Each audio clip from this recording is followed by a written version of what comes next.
सरकारी कार्यालयांच्या वेळांमध्ये बदल होणार असल्याची चर्चा आहे। व्यवहार्यता तपासण्यासाठी मुख्य सचिवांची समिती सुद्धा स्थापन करण्यात आलेली आहे। आताची महत्त्वाची बातमी आपण पाहतोय, सरकारी कार्यालयांच्या वेळांमध्ये बदल होणार असल्याची चर्चा आहे। व्यवहार्यता तपासण्यासाठी मुख्य सचिवांची समितीही स्थापन करण्यात आलेली आहे। कर्मचारी संघटनांशी सुद्धा समिती चर्चा करणार आहे। या समितीने 3 महिन्यांमध्ये आपला अहवाल देणं अपेक्षित आहे।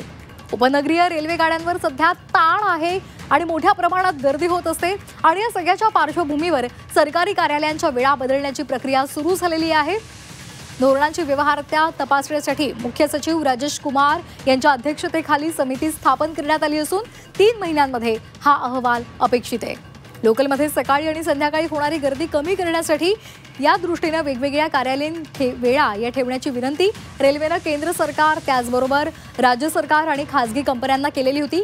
याला प्रतिसाद देत राज्य सरकारच्या अखत्यारीमधल्या मुंबई शहर, मुंबई उपनगर आणि जिल्ह्यांमधील कार्यालयांच्या वेळा बदलण्याच्या हालचाली आता सुरू झाल्यात। कर्मचारी संघटनांशी चर्चा करून समितीने 3 महिन्यांमध्ये सरकारला अहवाल द्यायचा आहे।